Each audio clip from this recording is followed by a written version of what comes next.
Yes, you can say that. Okay. Now next kind of market structure is monopolistic competition that I'll be coming to. Now monopolistic competition, as you can identify it out here, is a combination of monopoly and perfect competition. Number one, where you have some monopolistic features also, and you have some perfect competition features also. Like when I talk about, say, monopolistic competition, we can start off with examples first. It will be easier for us to understand this kind of market structure. Like for example, restaurants. Now there are so many restaurants. For example, if I talk about Delhi, for example, there are so many restaurants.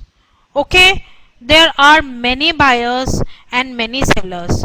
Question to you is, do they charge same? Restaurants in Delhi, do they charge same? You go to any type of restaurant, you will see a different kind of prices being set by each individual restaurant. On what basis do you think they set up their prices? What is the basis of setting up their prices? The basis is their own kind of services they are giving, the kind of food they are giving, the quality, the brand, so on and so forth. Okay, so we can say that this feature, that there are many buyers and many sellers, is from perfect competition.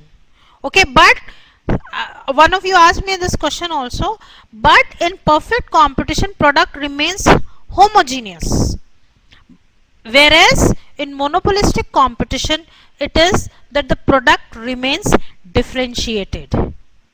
Okay, the product is not the same.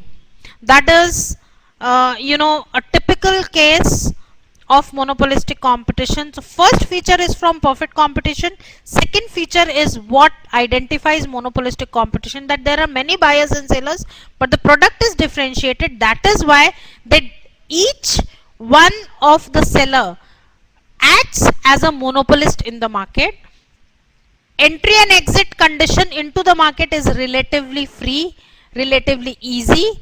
That is part of, again, perfect competition, but each firm behaves as a tiny monopoly because it is producing a differentiated product.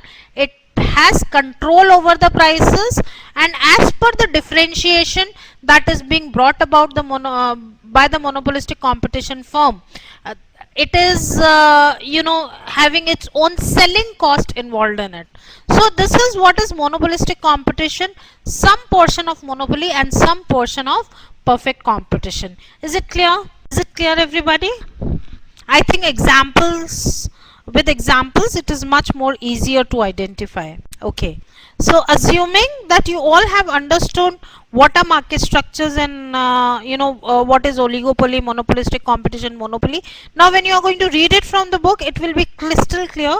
I don't think so you will face any problems regarding this. Now next, what I'm coming to is the graphical representation of these kind of market structures, which is very important. The reason being, you should be able to understand how price, output and profit conditions are determined in various kind of market structures. Market structures as a concept is clear. I am now coming to the technical understanding of market structures. I have only prepared a small presentation, a scanned copy of this. I think with that you will be able to understand it crystal clear. There will be no problem whatsoever that you will face. Yeah, just have a look at it. The first two graphical forms are there for perfect competition. The third graph, which is being displayed on this slide or on this scanned copy, applies to all the other three, that is oligopoly, monopoly and monopolistic competition. Think about perfect competition. We just now did a case study also. I'm asking about the first graph. Talked about credit card industry or agriculture industry. Rather than saying no change in demand and supply, you should say the price in the industry is determined because of demand and supply situation. What others? What about others? Like when we studied this case study of credit card industry, yeah Kiran, That is, demand schedule we have already done, supply schedule we have already done. In the past we said that in perfect competition, price is decided by demand and supply situation, okay, which is known as a market equilibrium also. Demand and supply where they meet, that is the price that should be fixed up in the market. I also told you that not necessarily the case that always this is the price what prevails in the market for most of the commodities. I think I made this clear to everybody. You know that this is a more theoretical state. This is a demand, as you can see the red one, and this is the supply schedule, which we have already done in the chapter demand and supply. Now the first figure categorizes that in an industry, like for example credit card industry mein, the price is the interest the consumers have to pay when they cross the limit, 45 days. If they don't return the money, then there is some percentage interest rate that is applicable. That is the price of that credit that you take from a supplier, okay, or a seller, okay. Price can be in the form of, like for example agricultural product. I will take that example of agriculture product because that is much more easier to understand. I say, suppose there is a typical quality of wheat in the market, in Indian market, which is behaving in a perfect competitive state, and the price in 1 year is fixed as 40 rupees per kg. That is, in India it is fixed. It is mostly dependent on natural changes, what is the demand and what is the supply in an economy. Let us say in India a particular wheat quality is fixed up at 40 rupees per kg as per the demand and supply in some year, let us say 1993, okay. It will be easier to understand. So this price was fixed up in the industry, whereas each individual firm, or here when we talk about agriculture product, it is the farmer has to adjust. If 40 rupees is fixed, then he has to adjust his profitability as per what is the price that is available in the market. For example, suppose price is 40 rupees per kg and farmer is incurring 60 rupees per kg as cost, okay. Does it make any sense for the farmer to stay in the industry? 40 rupees is what he is getting from the market, okay. That is fixed in the market. He has to accept it because he is a part of perfect competition, and he is incurring a cost of 60 rupees per kg for production. No, it's not good. That is where we talk about, say, the profitability conditions of each individual player, okay, that needs to be decided. Now how the profitability condition of each player needs to be decided? In economics we take a totally different view for this. I have written, as you all can observe, I have written this. There can be three situations here, okay. First, let us talk about these three situations. Now I have come to marginal revenue and marginal cost. Just to give you the difference between marginal revenue and marginal cost out here. What is marginal revenue? Is that when you sell in the market extra unit of the product, the change in the revenue or the sales is marginal revenue. Marginal cost is when you produce one extra unit of the product, the change in the total cost is what we term as marginal cost. Now, before coming to this, identification of marginal revenue and marginal cost, there are three fundamentals that we need to understand out here. One is total revenue. What is average revenue? I think we already have done total revenue, which is nothing but, I'm just writing on board, price into quantity, okay, and average revenue is equal to nothing but total revenue upon quantity. So what is average revenue, by the way? Isn't it the price? I've written it down on the left hand side just below this first graph. Isn't it price? Average revenue? Average revenue is nothing but total revenue upon quantity that is sold. So isn't it price here? Now in this case, average revenue is 40 rupees per kg. Price is also 40 rupees per kg. Average revenue is also 40 rupees per kg because price is fixed at 40 rupees per kg. What about marginal revenue in this case? Whenever one extra kg is sold in the market, okay, what will be the change in the total revenue?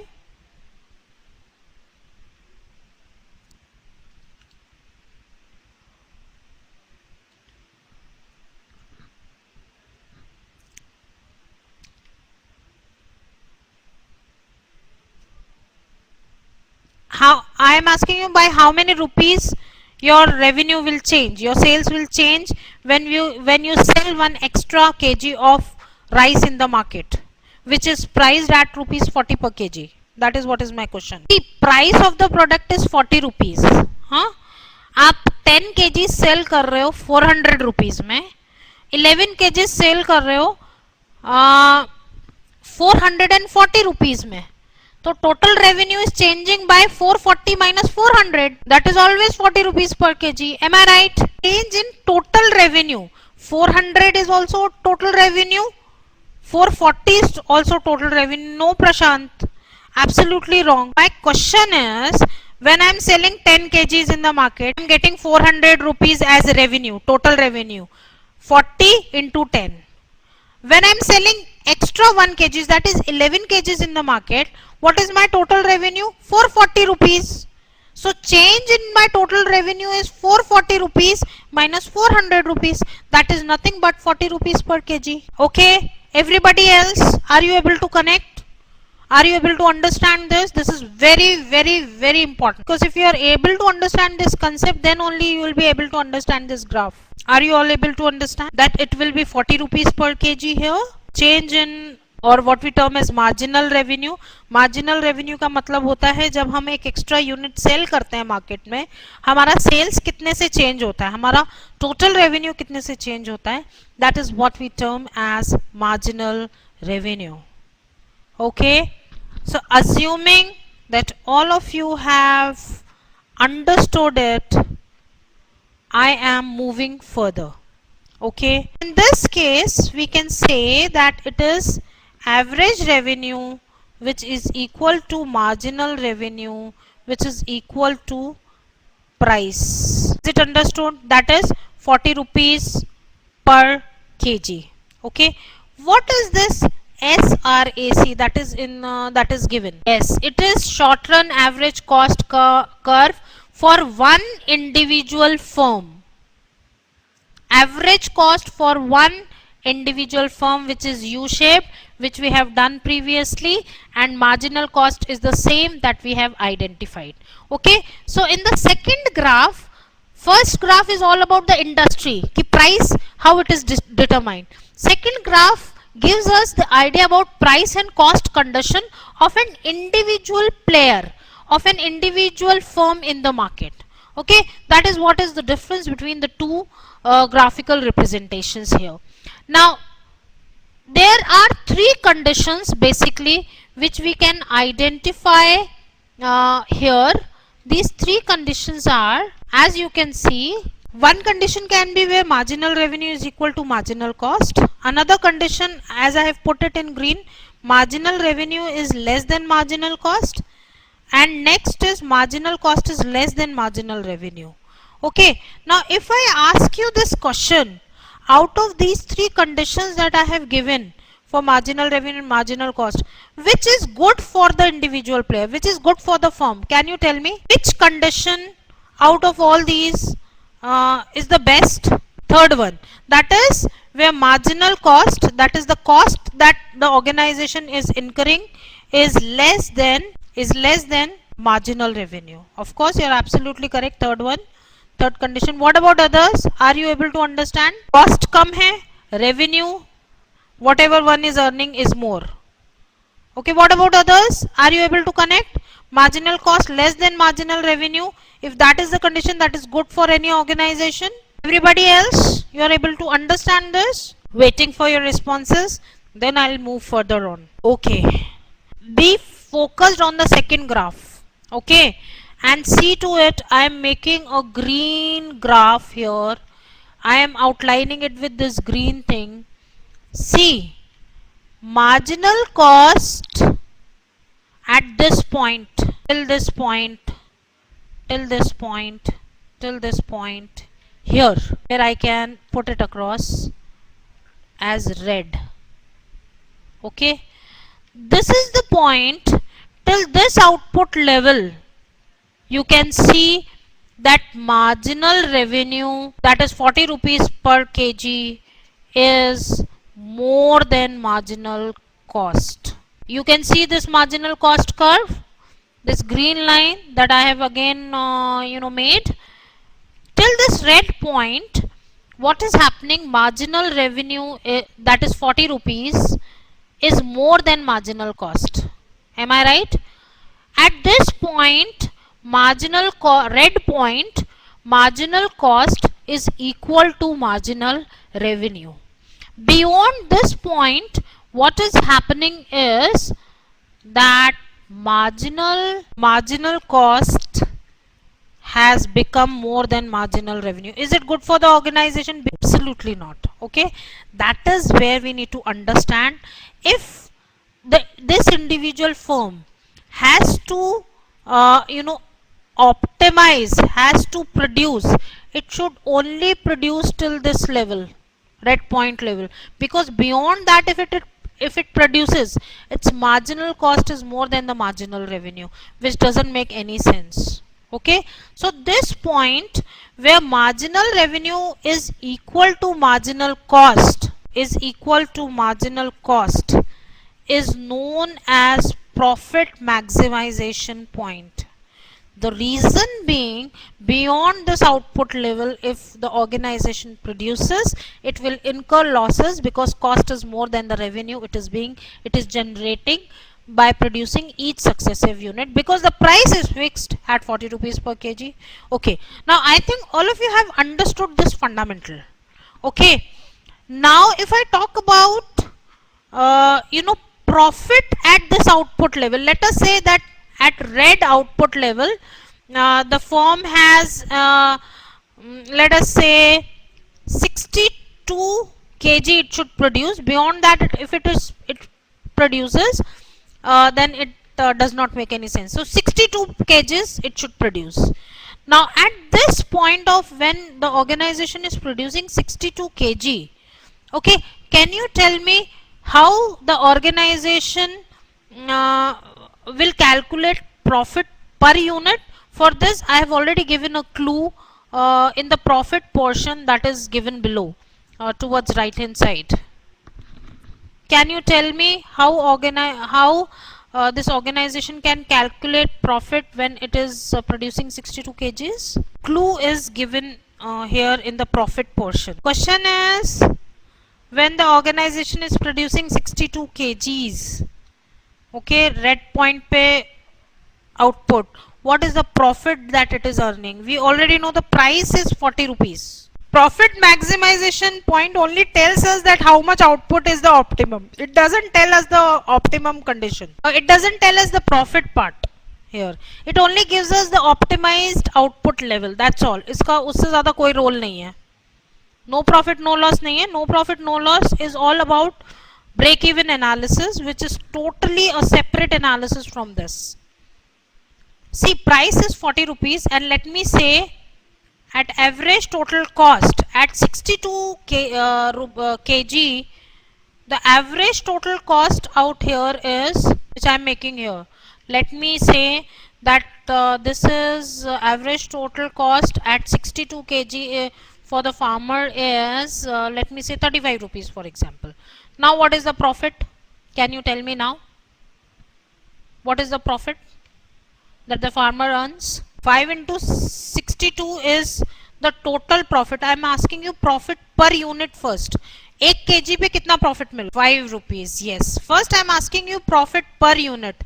1 kg पे the farmer is earning 5 rupees. Of course you can do it differently the way you have done, and on 62 kgs the farmer earns 62 into 5, which is nothing but this shaded portion in the figure, because this difference between 40 and 35 is 5, and when I multiply it here, this shaded portion that I'm drawing is what is 62 into 5, that is 310 rupees is the total profit. This is what is how, that is how profitability is calculated. Output should be where marginal revenue is equal to marginal cost, and marginal cost should cut it from below, and profit is calculated by price minus average total cost into the total number of units that are produced. Okay, so this is all about understanding profit and output condition in a perfect competition market where prices are fixed at a certain point. That is how output and price conditions are determined. Okay, the same conditions are used in other forms of market structures also. Perfect competition में price fix होता है as per the demand and supply, but not in the case of oligopoly, monopoly and monopolistic competition. In all the other three cases, it is that the price is determined by the seller in the market. Like in monopoly, monopolist decides. Oligopoly, large firm decides. Monopolistic competition, even the firm size is small, then also they act as a monopoly, and then they decide their own prices. So in all these three competitive state, the graph is different than perfect competition, as I've already written out here, as all of you can see. Now, for all these firms which can increase or decrease their prices in the market, law of demand is applicable.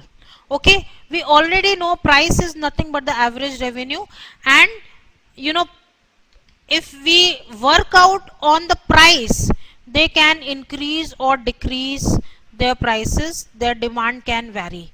As you can see, output is on the x-axis here, and on the y-axis I have taken price, marginal revenue, average revenue, and all other concepts. So rather than a straight line where the price is fixed, that is in perfect competition, they will have a price curve like this. It is similar to our law of demand, okay, because they can increase or decrease the prices in the market. Now, when we do the calculations and the relationship between average revenue and marginal revenue, this we have already done in the past in elasticity as a chapter. Okay, we identified that marginal revenue curve has half the slope of average revenue. So as you can see, this is average revenue and marginal revenue curve is half of average revenue, and for each one figure is there for each individual firm, where this curve is SRAC for the firm and the other one is marginal cost. Okay, the same. So we have the same fundamentals here as marginal cost, marginal revenue, average cost, average revenue, and the same fundamentals that we have done it for perfect competition. If we have to identify the profit maximization point, that is the point where marginal cost is equal to marginal revenue, that is this point here. Marginal cost or marginal revenue jahan same hai, that should be the output level. Okay, but at this output level the price is here at the average revenue, on the average revenue curve. Okay, and this is SRAC is there, as you can see. So price you can identify from the average revenue curve and average cost curve. This is what is profit per unit, the same fundamentals that have been used for perfect competition, and then you can identify the profit along with it. the same conditions apply. Output should be where marginal revenue is equal to marginal cost. Profit per unit is identified, price minus average total cost curve, and then we multiply it by output. This shaded portion, I'll change the color of this. This shaded portion again is the total profit. Okay, so these are the graphical representations that have been used up in these two chapters. Based on this understanding, I think you will be able to understand all the graphs that are given in these chapters. Is it clear, everybody? Because then we will move to our next topic of national income. Okay, that's great. Next, I'm coming to, okay, so all of you are clear with this. I'm happy and you have been a great audience. Let me tell you, last time when my system was not working, technically there were some problems. You all had cooperated so much that I was overwhelmed by your response that point of time. So that was an overwhelming response. I really, appreciate you as an audience for your focus, coordination, cooperation, I should say, because that is absolute essential when we talk about, when we have to take up video conferencing sessions, how much we are able to connect to our audience or let us say students out here. That is very important for me as a teacher. Yeah, Tanjeet, you can ask me. Before taking up national income, it's a very interesting topic now that we are coming to. National income statistics, GDP, GNP, so on and so forth. I am unable to connect to your question. Ranjit, I could not understand your question. What is it? Oh, all of you will pass. Oh, don't worry. If you are slightly more regular, and see, I've already told Tushar for this that you can collect my recorded CDs of the sessions that have been held in the month of November, because in that we have had no technical difficulties, so they were kind of more effective lectures. If I have technical difficulties, it is difficult for me also at times, and that can lead to some communication gaps, barriers in proper communication process. But most of my sessions that have been done for this online course of PGDBM, those sessions you can collect it from Tushar, because more or less I have delivered them as per my expectations. Ask it from Tushar. I told him to send CDs of those sessions to all of you, so you can just ask him, he will give it to you, those recordings. Do that, please. Okay? You should not thank me, I should thank you rather for being a great audience with me. Not this session of course, but previous two sessions were not as per what I expect my sessions to be, because see, as a teacher even I have my expectations set from my own self. So if I'm unable to deliver that, it frustrates me more than you guys. So that is how it goes. Now we'll talk about, say, national income as a topic. How many of you know about national income? GDP, GNP, and this and that and whatnot. Okay, what do you know about it? A little. क्या जानते हैं आप? National income. What do you know about national income? First thing, when we talk about the coming chapters now, these chapters are more linked to macroeconomics. Okay. Yes, which will deal with income of a country. If we talk about, say, India, we know about India that in 1991 we have had a good liberalization in our policy structure that led to many employment generation in our economy, and that led to income rising up, our GDP going up, our national income going up. That is absolutely correct. Okay. Now, before coming to what is national income, I will first determine system of an economy. Okay, based on that I'll talk about what is the importance of national income, why it needs to be calculated, and how it shapes up in an economy. When I talk about, say, an economy, okay, I will talk about economy as an AC, air conditioner. What is an air conditioner for us? It is a system which has few big elements, and rest of it is wiring around these elements like compressor, fan, coolant, and all these are, there are some big elements, and rest all is wiring around it, and that is how the system works. Okay, on a similar basis, if we observe an economy, there are some big elements in an economy, rest everything is wiring across these elements. All these elements are interconnected. Okay, and that is how the system of a nation works. Now when we talk about, say, the elements in an economy, the four big elements in an economy that we can identify is a economy's job or the system's job is to produce goods and services for the benefit of the society. That is the function of an economy. It has जैसे AC का function होता है cool करना, वैसे एक economy का function होता है goods and services produce करके अपने system को ही bringing about satisfaction, development in the society, so on and so forth. When we see an economy, there are five actually broad elements. Household, first, that is given on the slide, is all about the consuming units of goods and services.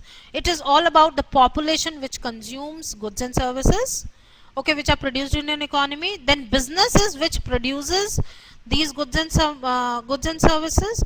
Out of the overall production of goods and services that are produced in an economy, some portion is exported out of the economy. Okay, and not only this, when it comes to production of goods and services, even by the private players or by some other authority in an economy, it is the government which takes a major role. The reason being, government might directly or indirectly control the economy. Without government, modern days economies cannot exist. They will become Afghanistan if there are no proper formats of government which are controlling businesses, household, as well as policy structure, and controlling the system as a whole. So these are the four bigger elements that we can identify in an economy, whereas added to it can be one more that I have not written, but it is absolute must, that is financial institution, because all the goods and services that are produced in an economy have to be exchanged with the price, has to be exchanged with money. So money has to flow in an economy, and that is controlled by financial institutions, or what we term as banking structure. So we say that in an economy system as a whole, there are five big elements, all these four plus one more, that is the banking, and all these are interconnected. All these have higher, they are all interconnected to a very great extent. Okay, now the economics of a nation is to use the resources in the optimum manner so that goods and services are produced for the satisfaction of the society. That is what is economics of a nation, to utilize resources and produce goods and services for the development of the society as a whole. That is what is economics of a nation. That is where we talk about national income as a concept. Okay, now to talk about, say, national income as a concept, pehli cheez, okay, let us talk about our own self. What is income for us? If you are a businessman, okay, you are producing something, generating income for your own self, and if you have to develop, okay, you have to generate more income. It is the profit. Okay, if you are an employed person, you are providing your services, you are getting income in lieu of that. If you have to develop, if we all have to develop, what we need to do, अगर हमको अपने आप में एक development लाना है, we have our wants, we have our needs, we want so many things in our lives. If we have to develop, yes, if we have to develop, we should increase our income. Am I right? Maybe provide more services, earn more, give a better service to any organization so that they pay you double, something like that. Am I right? Okay, so if we as individuals have to develop, our status will change, our consumer pattern might change if we earn more money. Our wants and needs will get more fulfilled. We will develop, right? Similarly with a nation, if a nation has to develop, the only way is to produce more goods and services. Year on year, it should, its income is generated by production of goods and services. जैसे हम services देते हैं उससे हमारा income generate होता है. On a similar basis, when we talk about say national income of a nation, okay, the amount of goods and services that are produced in a nation, okay, their overall value is what we term as national income. So एक government का क्या role होना चाहिए? Government should try and increase these value of goods and service year on year, because the more it is able to produce year on year basis, the more development it is going to bring to the society. Okay, that is where national income holds importance. Am I clear? Now you can read these two definitions out here. That is, national income is defined as the money value of all the final goods and services produced in an economy during an accounting period of time. Generally, it is 1 year. Whereas, as per Mr. Samuelson, this is what is this is what an easier format of the definition of national income, or what we term as definition of national income as per Mr. A. Samuelson. You can just read it, everybody. Assuming that all of you have read it, now I will take you to the concepts of you all know about GDP, GNP, so on and so forth. While calculation of national income, okay, there are few things that you should know. It is the government which calculates national income in a nation. In India, it is Central Statistical Organization which is doing all the research about national income concepts, national income calculations. And for national income concepts, we have to go through the theory first and then understand how it is actually calculated and used. As far as managers are concerned, for them national income statistics helps them in taking decision. Like for example, Tata's coming into retail with Starbucks in India, or Reliance coming to retail industry, because they could see the pattern, the change in income pattern, the change in consumer taste and preferences, going to supermarkets, hypermarkets, so on and so forth. So, taking their decision based on macroeconomics is a very common phenomena when it comes to upper management people. That is where national income holds importance for decision makers. Now, just read this. Consider that a nation has only two elements now. I will only talk about two elements. Start off my discussion with that, and then try to make you understand what is national income for a nation. Business and household units, that is consuming units, and the businesses in this nation, I am omitting all others, government, banking and everything I have omitted out. The business in the nation only produces cloth, shelter and food, okay, which you can see 100 meters of cloth, 10 units of shelter, that is the 100 kgs of food, which satisfies the population. Okay, now in this case, question to you is, identify how much is the expenditure done, what is the income that is generated by the business, and the total product produced in terms of rupees. Take 2 minutes time, ये तीनों चीजें मुझे calculate करके बताइए अलग अलग. Expenditure कितना हुआ है एक इकोनॉमी में जहां पे सिर्फ बिजनेस और हाउस होल्ड्स हैं. Okay, 21,000 is the income. What about expenditure? Expenditure, Ritesh, overall income in the economy, in the nation, is 21,000 rupees. Prashant, who does the expenditure? See, expenditure in an economy is done by whom? Yes, assuming all that is produced is sold. See, if we talk about, I'll go to the previous slide. See, between household and business, I'm assuming only this. Okay, number one, household and business. Okay, omitting out government, export and all. I say household, what it does to a business, they are all interconnectivity. I think we lost on the interconnectivity part. Household provides what? Services. Okay, in lieu of that, what they get is wages and salaries. Okay, whereas business produces those goods and services, so provides goods and services. Okay, and in lieu of that, it earns profits. Now, when it comes to expenditure of the businesses give salaries to the employees, rent for the place that they have hired, interest for the capital that they used, plus profits for the owners. So they spend on salaries, rent, interest and profits.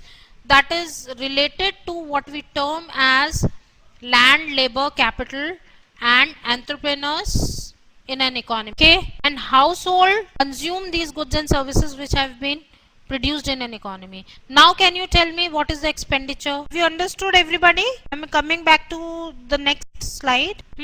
Now can you tell me the expenditure that is done by business and consumers both? Consumers spend 21,000 only, expenditure that is done by them. Yeah, tell me, Arun. There are lot many complexities in it. Arun, I'll come to that. Okay, I'm giving you a very hypothetical experimental situation. Yes, Gauri. Expenditure is equal to income and total product produced in terms of rupees. How much? That you can clearly see, 10,000 plus 10,000 plus 1,000, 21,000. So in this case, can I say that my income, only in this case, actually it doesn't happen so, as Arun I think must be having this thing in his mind. ऐसा होता नहीं है, but just to make you understand some point that I am taking up this as an exercise. Income, expenditure and product. Is it all 21,000? No, Arun. Expenditure that is done by the business. Business has to do expenditure on salaries, interest of the capital or machines, whatever you can say, capital, rent for the place that they are using. Okay. So with this, can I say income is equal to expenditure is done by the consumers for 21,000? Let us put it in a simple format. Okay. And the product is also 21,000. Okay.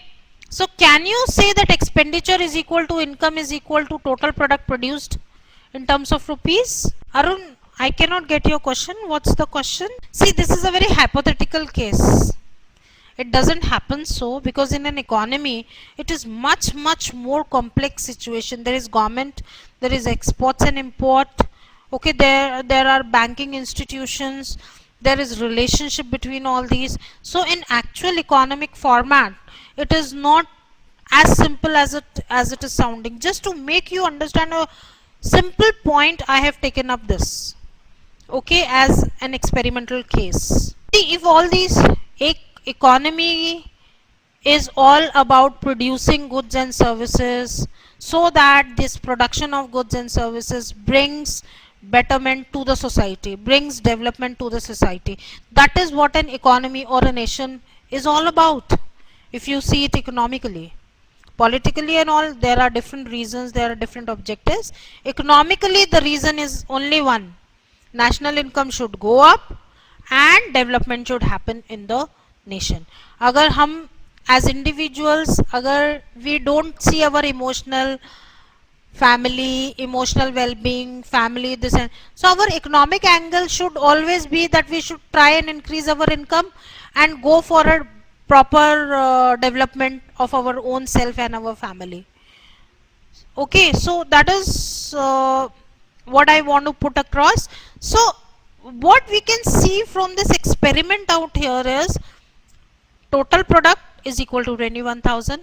Expenditure that is, let us say, only done by consumers is 21,000, and income that is generated by business is also 21,000. Okay, let us put it very simple. We can say here national income, if we have to see, is 21,000 because it is total production of goods and services in an economy.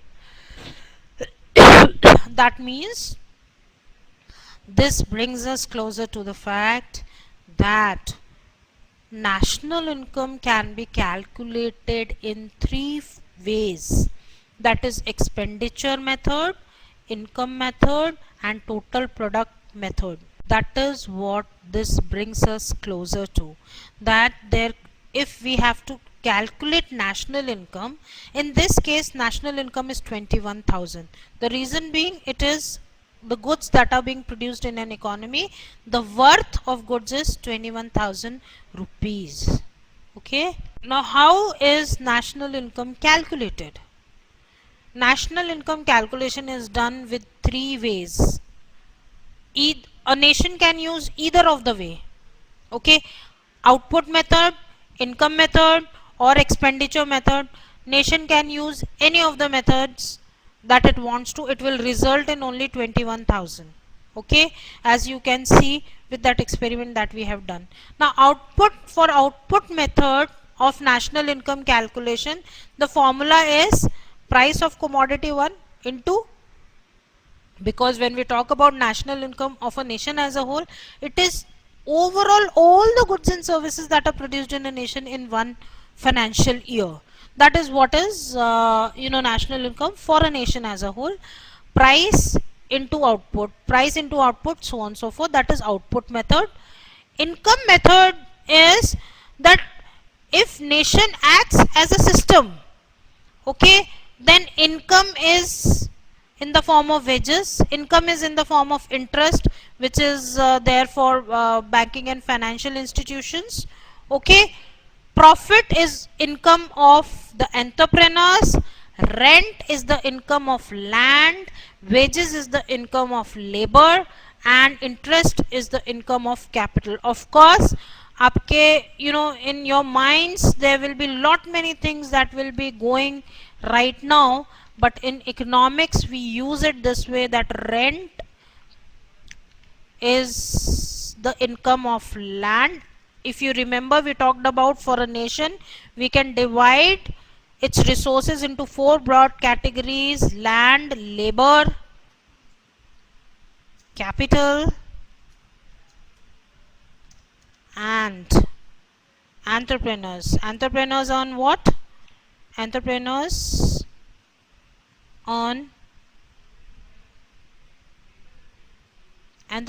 earn profit. Okay, so land, rent, labor, wages, capital, interest, and entrepreneurs earns profit. Okay, another component of income that is generated is from the exports. Any TCS employee or TCS as an organization, if it is earning an outside contract, there is income from abroad. So any income that is earned from abroad is also a part of income method, minus payments made to foreigners. That is income that you give to foreigners, that is not included in our national income, because that national income is a part of national income of some other country. Suppose a US consultancy firm earns from government of India as they provide consultancy service, that that money is a part of US national income, not ours. Then there is one more component that has been used out here in the income method, that is known as transfer payments. Okay, now what are these transfer payments? Transfer payments are those payments which are passed on to any resource without using the resource. For example, when labor is being used, it is used for production of goods and services, right? But suppose somebody is getting pension, that person is not giving any services, but there is only a transfer payment from government to that person's pocket. Okay, so that income, I think there has to be a plus sign in this. That income that is known as transfer payment when there is no economic activity.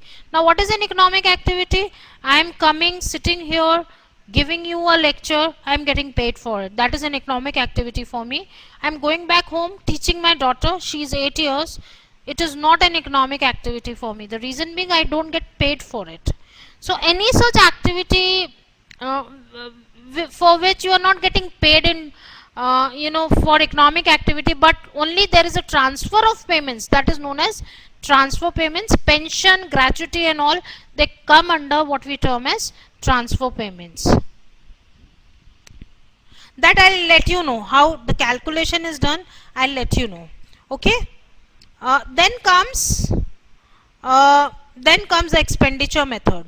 Now in expenditure method, as I've already told you, that in expenditure method we see that expenditure is done by the consumers in an economy, that is household. Expenditure is done by the business in the form of investment. Expenditure is done by the government. Okay, plus expenditures are there that is being done by some other party in some other country, that is for if you're exporting, so expenditure is done by some other country, but then the income is generated for Indian nations, so exports minus imports. These are the three formulas for calculation of national income, and all these formulas can bring the same statistics. Just like 21,000 remain the same, if we use all these formulas for a nation as a whole, then the final answer will be in a national income which is there. Now it is the nation's prerogative. Governments decide that which method they are going to use.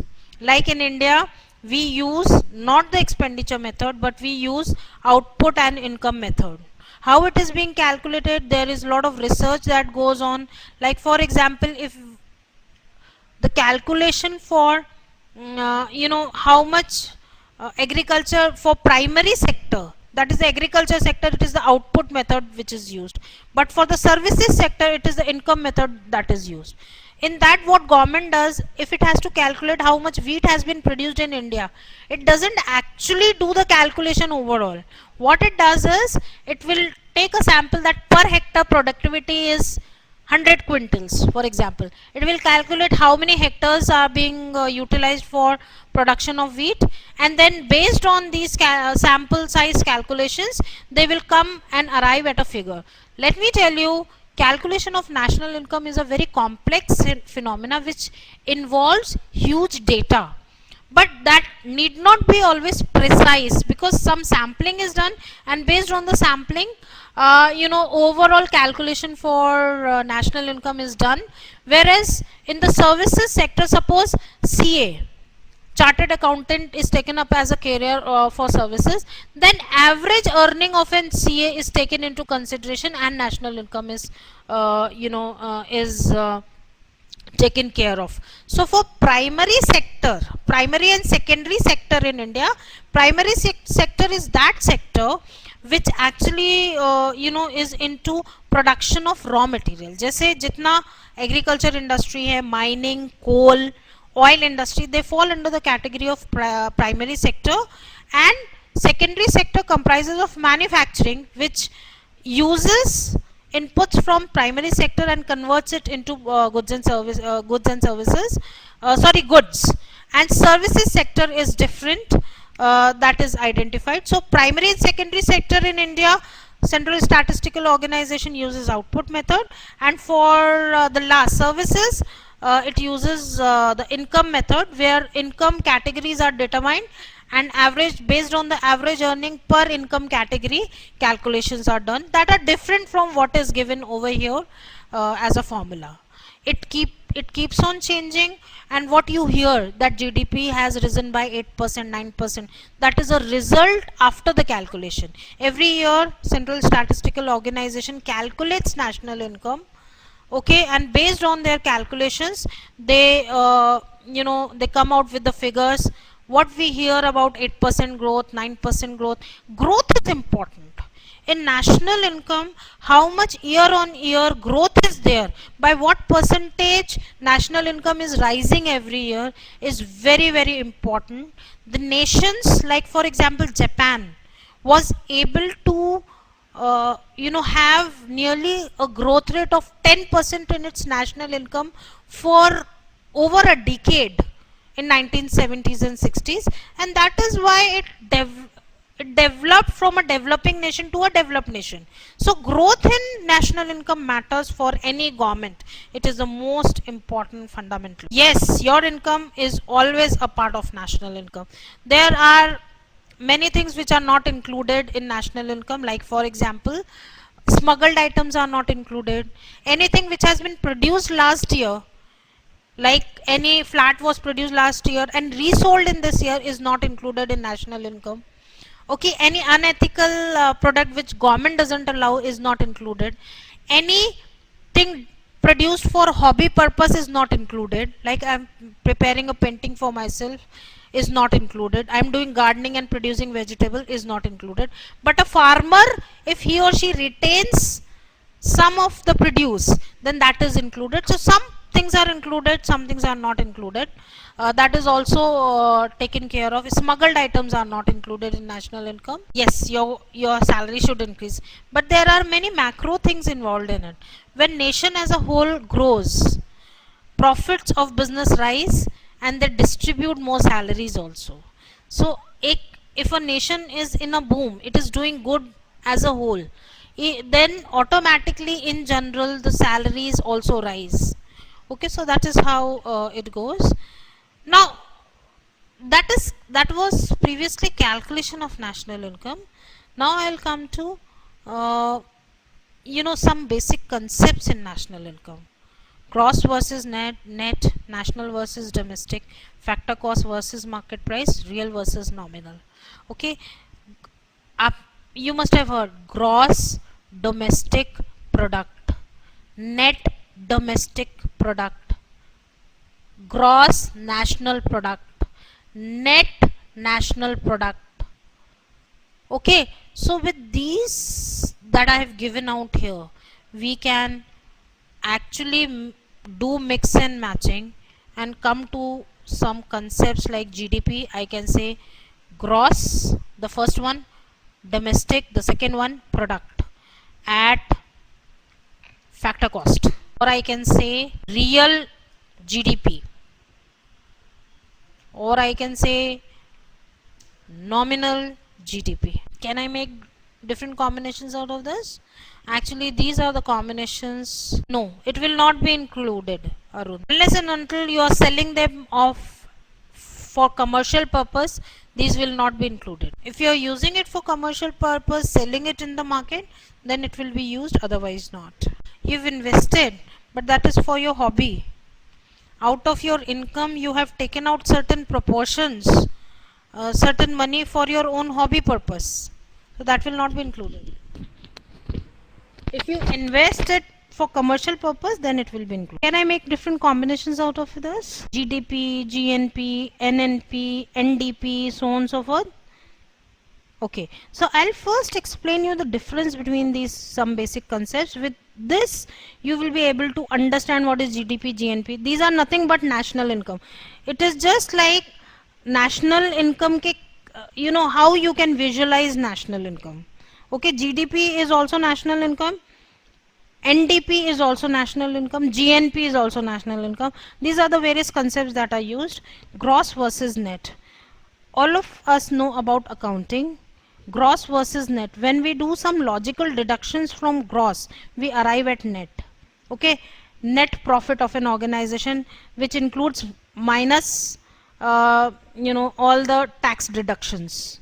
Okay, net age. If I say some person died in 1976, it doesn't make any sense unless and until I say that he was born in 1905, died in 1976. There is a logical form of saying that he reached a certain age. So when we talk about some logical deductions from gross, we arrive at what we term as net. In national income statistics, the difference between gross and net is the depreciation in the capital. Okay, any nation to produce goods and services requires capital. Okay, machinery, or all the capital goods that are required by the nation to produce further goods and services. that is used even in accounting as a subject also, depreciation. So gross versus net, the difference in national income statistics is only depreciation. I'm not talking about taxes and all, it is only depreciation in national income statistics. Whereas when we take into consideration two concepts, national versus domestic, both are important.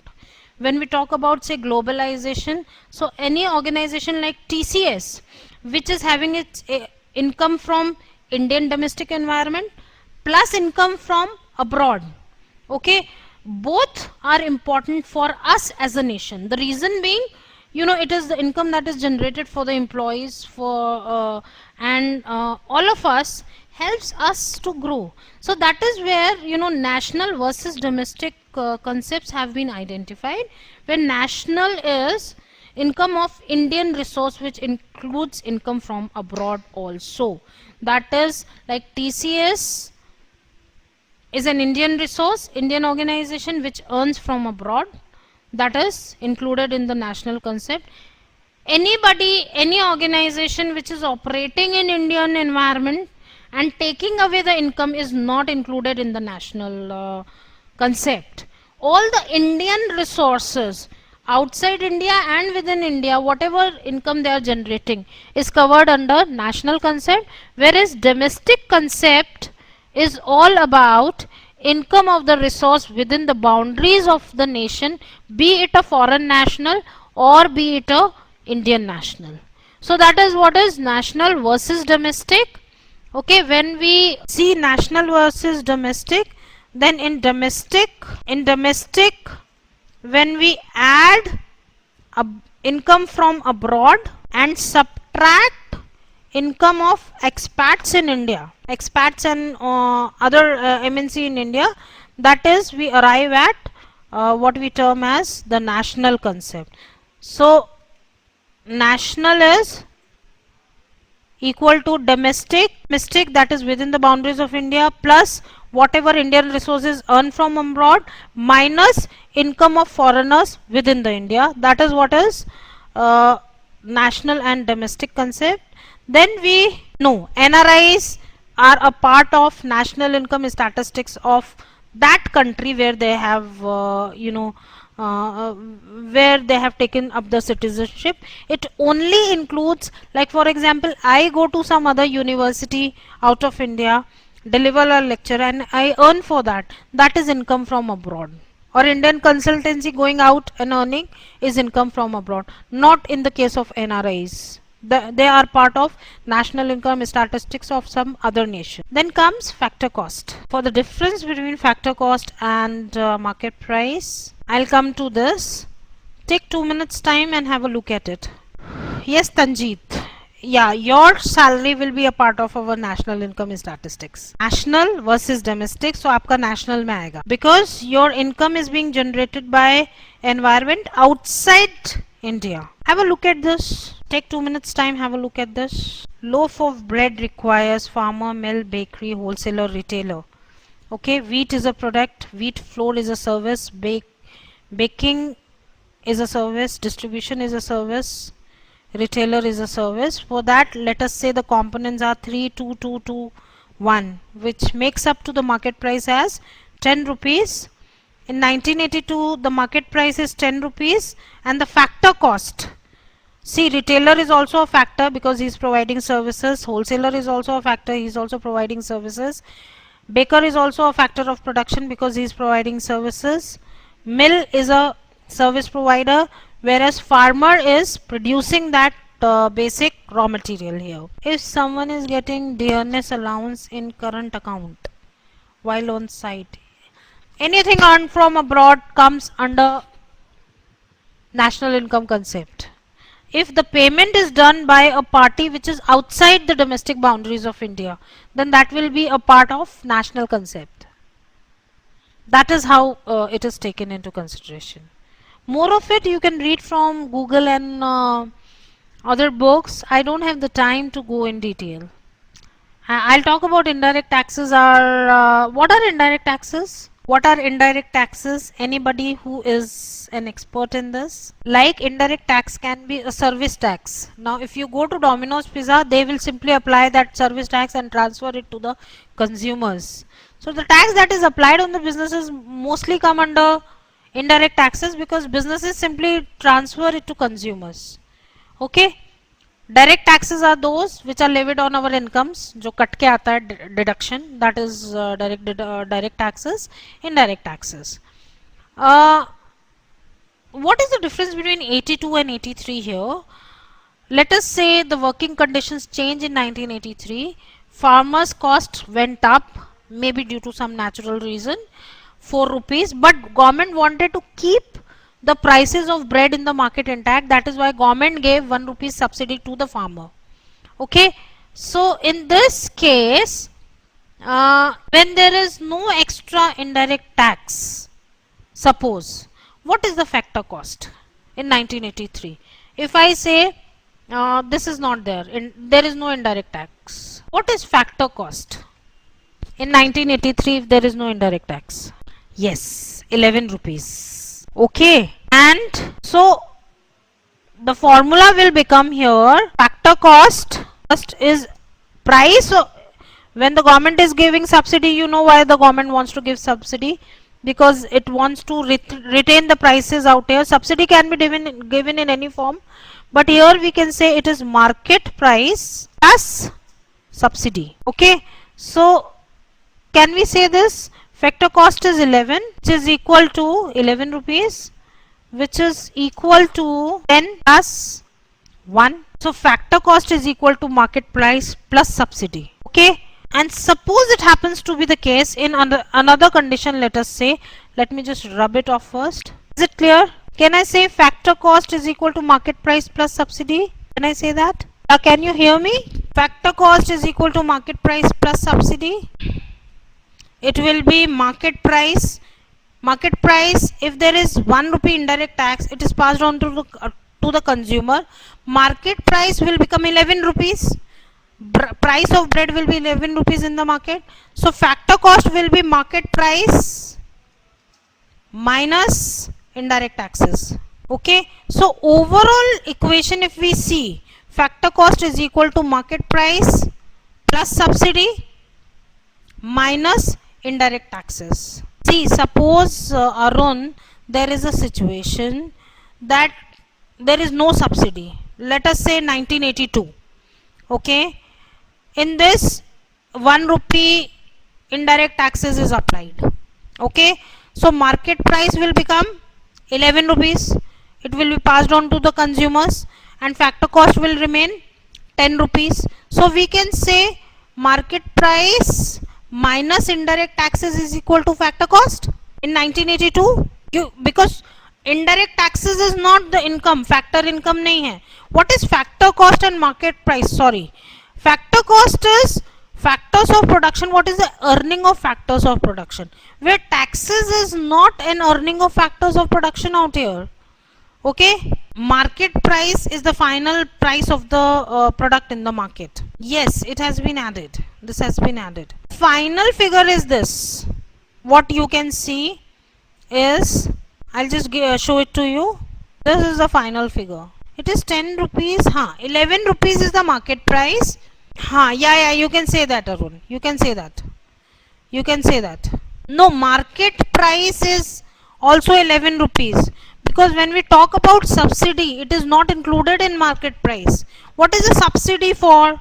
Subsidy is there given either to control prices, or subsidy is given as a discount to certain industries which open up in rural area, or subsidy is given to educational bodies. The reason is, with subsidies, government tries to maintain the prices. So it is that subsidy is not included in the market price. No, subsidy is not. When government is giving subsidy, that means government wants to keep the prices stable. Yes, market price is factor cost, that is 11 rupees minus indirect taxes. You can write this equation down. Factor cost is equal to market price plus subsidy minus indirect taxes. Is it clear, everybody, now? Use your brains. What about others? What about others? Okay. So I think this is what you need to know, the difference, and based on that, when you are going to read this chapter, you will be able to understand. Please, you have to be slightly, you have to take pains of reading this chapter. Real versus nominal is when prices of some base year are taken into consideration for calculation of national income. Then we talk about real GDP, real GNP, so on and so forth. Nominal GDP is all about when prices of the current year are taken into consideration for calculation of national income. Based on this, there are various calculations that are given in your book. I will like you to go for it when you are covering this chapter. It's a very interesting chapter.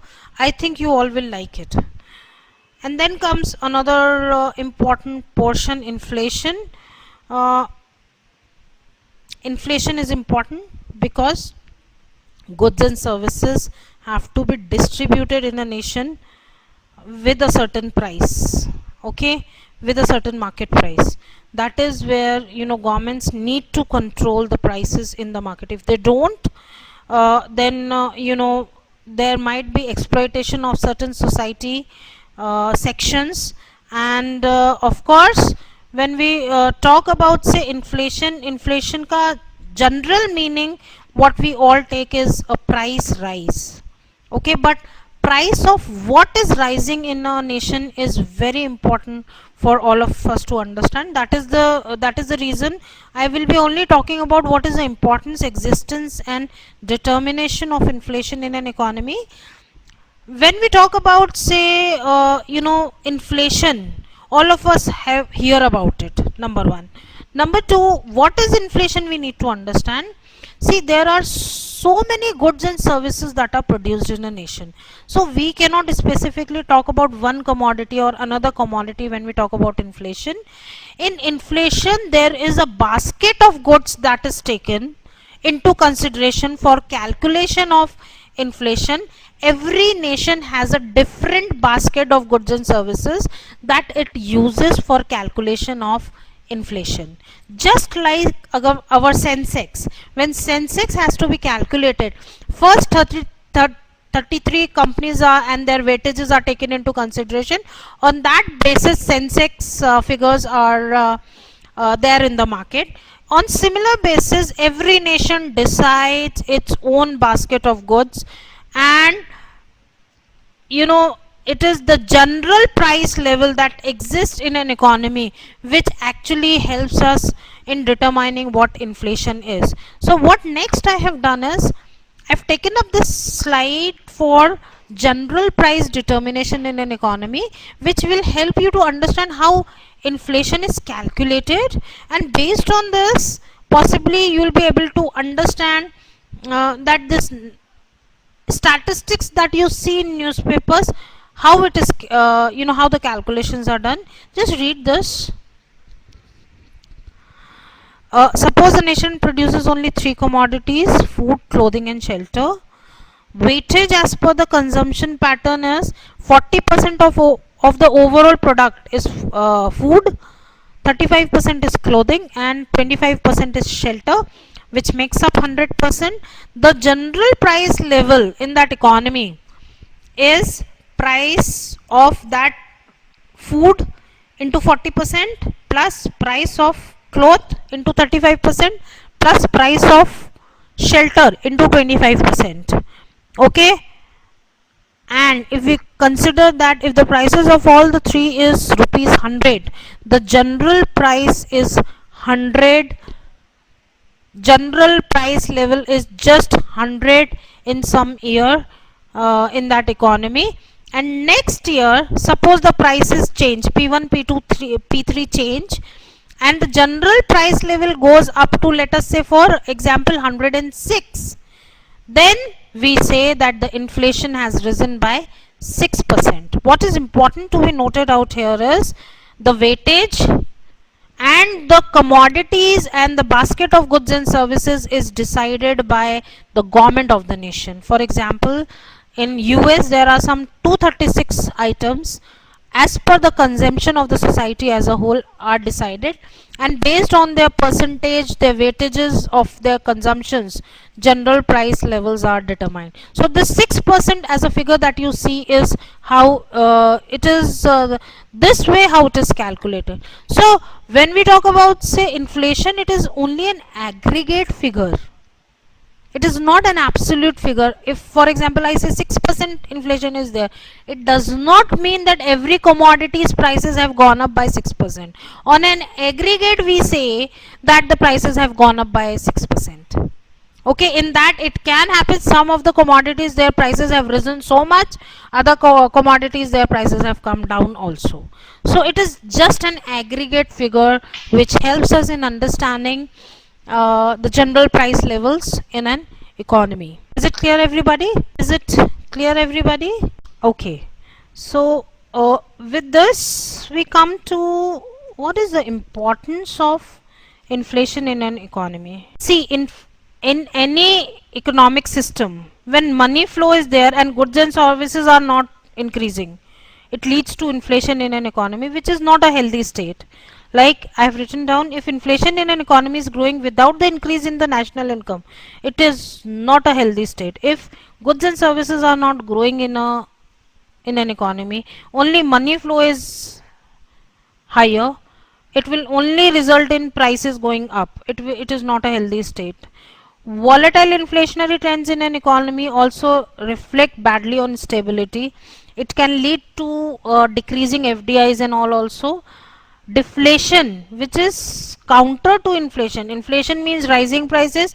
Deflation means prices coming down, is also bad because it reflects badly on business. If prices come down, the profit margins come down, businesses will lose money. If they lose money, they will not give it to the factors of production, they will not distribute money, so on so forth. Too much inflation in 10 digits and above is also bad for any economy, because too much inflation can lead to exploitation of consumers and all. Therefore inflation in an economy has to be controlled and set within a certain range which contributes to national income in a healthy way. That is why it is always that government tries to control inflation and make the economy stable. 2 to 3%, 5 to 6%, it has been noted down that some 5 to 6% or let us say 4 to 6% inflation is healthy for any economy, because that contributes towards national income, because expenditures are required to be done in an economy. Agar money supply nahi badhega, so there will be no more further income generation, national income will not grow. So in order to increase national income, some expenditures or money supply has to be increased in the market. That is where we say that inflation has to be controlled, and that is why government tries to control inflation within that range where it is healthy for any economy. There is a direct relationship between inflation and money supply.